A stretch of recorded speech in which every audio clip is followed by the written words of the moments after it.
तो पश्चिम बंगाल का चुनावी मैदान एक बार फिर बिल्कुल एक अखाड़ा बन गया है। एक तरफ है बीजेपी की चाणक्य जैसी बिल्कुल नपी-तुली रणनीति और दूसरी तरफ है सड़कों पर लड़ने वाली ममता बनर्जी। तो चलिए इस सियासी जंग की परतों को खोलते हैं और देखते हैं कि आखिर हो क्या रहा है। अच्छा, तो ये सब शुरू कहाँ से हुआ?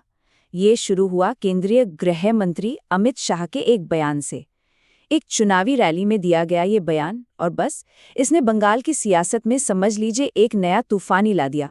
और जाहिर है इस पर जवाब तो आना ही था, और जवाब आया भी उतनी ही तेजी और तल्खी के साथ।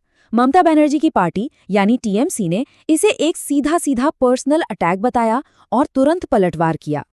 तो चलिए अब थोड़ा और गहराई में चलते हैं और समझते हैं कि आखिर कैसे सिर्फ एक कमेंट ने पूरे इलेक्शन का नैरेटिव ही बदल दिया और इसे एक तीखी जुबानी जंग बना दिया।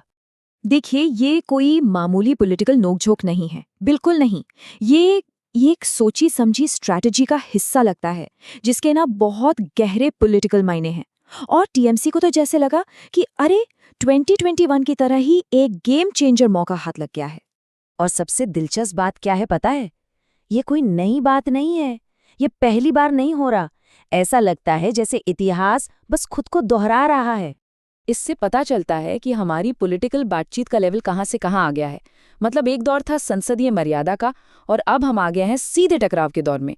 सोचिए, एक वक्त था जब अटल जी कहते थे निंदक नियरे राखिए, लेकिन अब वो जमाना लगता है कहीं बहुत पीछे छूट गया है। ठीक है, तो ये तो हुई एक बात। अब देखते हैं कि टीएमसी बीजेपी की इस बयानबाजी का जवाब दे कैसे रही है, उनकी क्या स्ट्रैटेजी है। और यहाँ ना टीएमसी की स्ट्रैटेजी को समझना बहुत जरूरी है।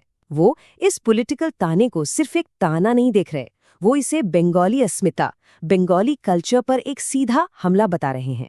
उनका मैसेज बिल्कुल क्लियर है कि ये अटैक सिर्फ ममता बनर्जी पर नहीं है, ये तो बंगाल की हर बेटी पर है।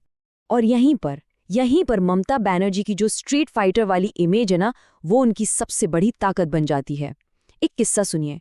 मुर्शिदाबाद में उनकी तबीयत ठीक नहीं थी, फिर भी उन्होंने 15 किलोमीटर की पदयात्रा की। सोचिए, उनके लिए जब ट्रक लाया गया तो पता है उन्होंने क्या कहा? उन्होंने कहा आमी हाटी जाबो, यानी मैं पैदल ही जाऊंगी। ये है वो इमेज। अच्छा, तो ये तो हो गई टीएमसी की बात। अब सिक्के का दूसरा पहलू भी तो देखना होगा, है ना?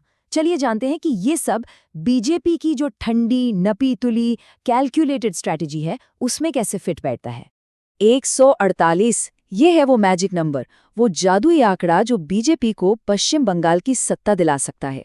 क्योंकि देखिए, विधानसभा में कुल सीटें हैं 294 और सरकार बनाने के लिए मेजॉरिटी के लिए चाहिए 148 सीटें। अब बीजेपी का एक कॉन्फिडेंशियल इंटरनल सर्वे है और उसके मुताबिक ये वो बिल्कुल सटीक गणित है जिसके दम पर वो जीत का दावा कर रहे हैं। उनका मानना ये है कि 15 साल की जो एंटी इनकम्बेंसी है और जो बदलाव की एक लहर है, वो उन्हें उन सीटों पर भी जितवा देगी जहां वो पिछली बार बहुत ही मामूली अंतर से रह गए थे। और देखिए, बीजेपी सिर्फ कागज पर ही ये सब गणित नहीं लगा रही, वो इसे जमीन पर भी उतार रही है। उनका जो डेटा आधारित नजरिया है ना, वो देखिए। सीटों को 3 कैटेगरी में बांट दिया है: पक्की जीत, कांटे की टक्कर और मुश्किल सीट। और सारा का सारा जोर पहली 2 कैटेगरीज पर ही लगाया जा रहा है। तो बस अब मंच बिल्कुल तैयार है। एक तरफ एक अंदाज, दूसरी तरफ बिल्कुल अलग अंदाज। और ये है इन 2 राजनीतिक अंदाज का फाइनल मुकाबला। तो मुकाबला आखिर है क्या? देखिए, एक तरफ है बीजेपी का जबरदस्त ऑर्गेनाइजेशनल स्ट्रक्चर और 15 साल की एंटी इनकम्बेंसी को कैश करने का एक बड़ा मौका। और दूसरी तरफ है ममता बनर्जी का करिश्माई चेहरा और उनकी लखीर भंडार जैसी पॉपुलर स्कीम्स जो बिल्कुल सीधे लोगों से जुड़ती हैं। तो सवाल आखिर में यही आकर रुकता है कि क्या इस बार बंगाल में फिर से खेला होबे?